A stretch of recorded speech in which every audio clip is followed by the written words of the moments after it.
Hello friends, veterans, नमस्कार।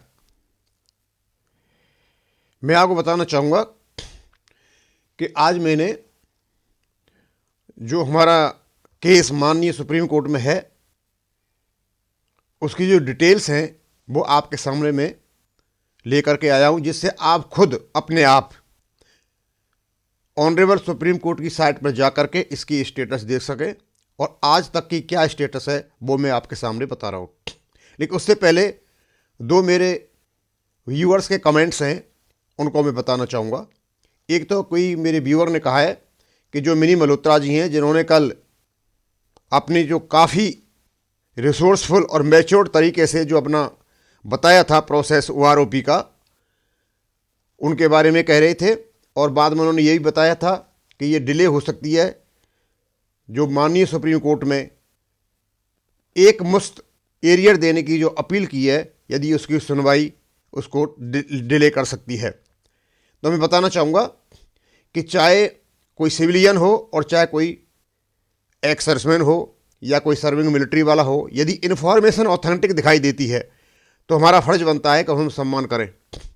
उसमें एक ही है कि उन्होंने कहा है कि माननीय सुप्रीम कोर्ट में जो एक मुश्त एरियर देने की जो याचिका डाली गई है, यदि वो उनकी इन्फॉर्मेशन गलत है तो मैं तो भगवान से यही प्रार्थना करूंगा कि इन्फॉर्मेशन उनकी गलत हो और हमने जो कुछ उसके बारे में कहा किसी को बुरा लगा माफ़ी भी मांग लेंगे। और यदि ये किसी ने याचिका डाली है तो फिर शायद आने वाले दिनों में डालने वाले को काफ़ी दिक्कत का सामना करना पड़ सकता है भूतपूर्व सैनिकों के सामने, क्योंकि इसको सुन करके काफ़ी हमारे जो पूर्व सैनिक हैं बहुत हतप्रभ हैं। एक और कोई मेरे व्यूअर हैं, वो कहते हैं आप ही सबसे बड़े जयचंद हो। भैया, मैं जयचंद हूँ क्योंकि एक मुश्त एरियर देने के लिए हमने भी लेटर लिखा है अपनी सैनिक संगठन की ओर से, लेकिन वो भारत सरकार को लिखा है। हम OROP को रोकने के लिए माननीय सुप्रीम कोर्ट में नहीं गए हैं, लेकिन जो लोग OROP को रोकने के लिए माननीय सुप्रीम कोर्ट में गए हैं या नहीं गए तो पता चलेगा, अभी तो ये सूचना है। और यदि वो गए हैं तो फिर असली जयचंद तो वही हैं।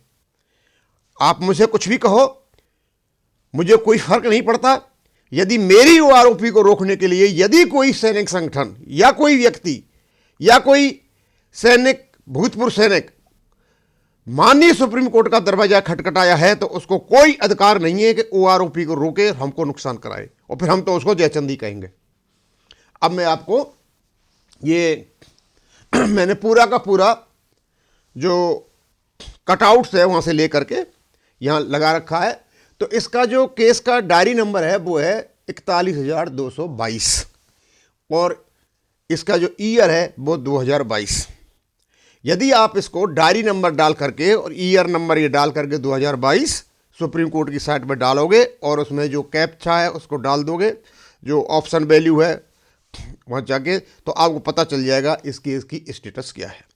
और इस केस को इन्होंने अभी भी, क्योंकि अभी पेमेंट नहीं हुआ है, तो इनिशियली इसके जो पिटिशनर्स थे कौन कौन थे, इंडियन एक्स सर्विसमैन मूवमेंट थी and all India federation of military veterans organisation represented by its general secretary and union of India department of ex serviceman welfare, ministry of defence, उनके खिलाफ कर रखा था। उसी के अंतर्गत है अभी ये, क्योंकि ये डिसाइडेड केस है और डिसाइड हो चुका, लेकिन अभी तक इसका पेमेंट नहीं हुआ है। अभी तक एक टाइम एक्सटेंशन चला हुआ है। तो जो डिसाइडेड केस हो जाते हैं उसके खिलाफ कोई किसी प्रकार की याचिका वगैरह जाती है तो वो मिसलेनियस एप्लीकेशन के अंतर्गत आता है। तो ये केस डिटेल से उसकी डायरी नंबर दे रखा है, आप बड़े आराम से देख सकते हो। इसलिए मिल रही है कि आप किसी के ऊपर निर्भर नहीं रहो, आप खुद जा करके गूगल कीजिए, सुप्रीम कोर्ट की साइट पर जाइए और केस हिस्ट्री देखिए डायरी नंबर डाल करके। तो डायरी नंबर है 41,222 और 2022, और ये केस फाइल किया गया था 14/12/2022 को, यानी लगभग 6-7 दिन पहले, जब ऑनरेबल सुप्रीम कोर्ट के जज छुट्टी पर जा रहे थे।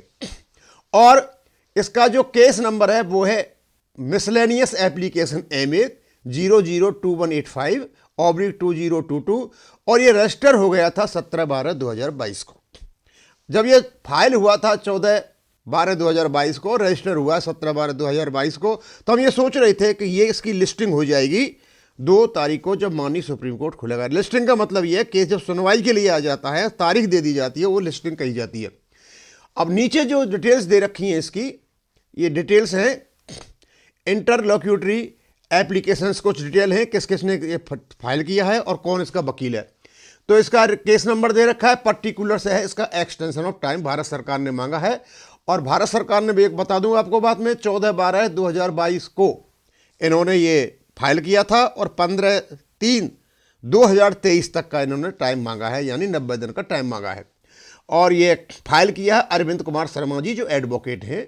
और फाइलिंग की डेट है इसकी 14/12/2022 और इसका एंटर्ड किया था इन्हें 14/12/2022 को 3:58:27 पर। शायद ये इनका ऑनलाइन एंट्री होती है, तो ऑनलाइन ही किया होगा। अब मुझे पता नहीं फिजिकली जा करके किया है ऑनलाइन, लेकिन सुप्रीम कोर्ट में आजकल केसेस जो होते हैं ऑनलाइन होते हैं। अदर डॉक्यूमेंट्स इनमें इन्होंने दिखा रखा है, तो वकालतनामा एंड मेमो ऑफ अपीयरेंस दे रखा है, फाइल्ड किया अरविंद कुमार शर्मा जी ने, और फाइलिंग डेट है 14/12/2022 3:57 पे।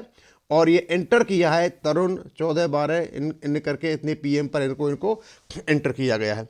इसका मतलब ये है कि ये केस 17/12/2012 को रजिस्टर्ड हो चुका है। अब इसकी लिस्टिंग का इंतजार है। केसेस जो माननीय सुप्रीम कोर्ट में लिस्टिंग होते हैं वो माननीय जो CGI हैं उनकी डिस्क्रिप्शन पर होते हैं। अभी तक तो कोई इसकी सूचना है नहीं, इसको सुनवाई के लिए आया नहीं है, यानी इसकी लिस्टिंग नहीं हुई है। जब आपकी लिस्टिंग होगी हम आपको ये बता देंगे। और दूसरे साथ साथ हम सभी सैनिक संगठनों से, पूर्व सैनिकों से आग्रह करते हैं ऐसा कोई काम नहीं करें माननीय सुप्रीम कोर्ट में जाकर के जिससे कि OROP के इम्प्लीमेंटेशन में बाधा हो जाए, क्योंकि उससे केवल और केवल पूर्व सैनिकों को नुकसान होगा और भारत सरकार को फ़ायदा होगा। ये केस और आगे खिंच जाएगा, क्योंकि जो कुछ पॉलिटिकल पार्टियां और जो पॉलिटिकली मोटिवेटेड कुछ हमारे एक्सर्विसमैन हैं ये सारा खेल खेल रहे हैं, ये खेलते रहेंगे। क्योंकि जब भी इनको कुछ चमकाना होता है तो जा कर के ये जंतर मंतर पर चमकाते हैं। करना धरना तो इनको कुछ है नहीं, इनकी चलना फलना तो कुछ है नहीं। करेगी सरकार जो करेगी अपने हिसाब से करेगी। हाँ, इतना ज़रूर है, एक लोगों को एक आइडिया जाता है भाई ये कुछ कर रहे हैं, तो करना है तो खूब करें, लेकिन आप भारत सरकार से लड़ें, भारत सरकार को गाली दें, भारत सरकार का रास्ता रोके, लेकिन माननीय सुप्रीम कोर्ट में जाकर के ऐसा कुछ भी काम नहीं करें जिससे OROP का इम्प्लीमेंटेशन रुक जाए। हम हाथ जोड़ करके प्रार्थना करते हैं, क्योंकि अभी तक हमें पता नहीं है कि जो एक मस्ट एरियर की जो एप्लीकेशन है किसने लगाई है, किसने नहीं लगाई है या नहीं लगाई है। केवल और केवल जो इन्फॉर्मेशन मिली थी वो हमें केवल जो मिनी मल्होत्रा जी से उनसे मिली थी, और जिस प्रकार वो इन्फॉर्मेशन दे रहे थे ऑथेंटिक तरीके से, लगता तो यही है कि द मैन इज राइट। अब देखते हैं आगे क्या होता है, सारा कुछ निकल करके बाहर आ जाएगा। बस मैं थोड़ा सा हल्का ही वीडियो बनाऊंगा आज, मैं यहीं ख़त्म करूंगा। जैसे ही ये केस आ जाएगा तो चलता रहेगा। थैंक यू, धन्यवाद।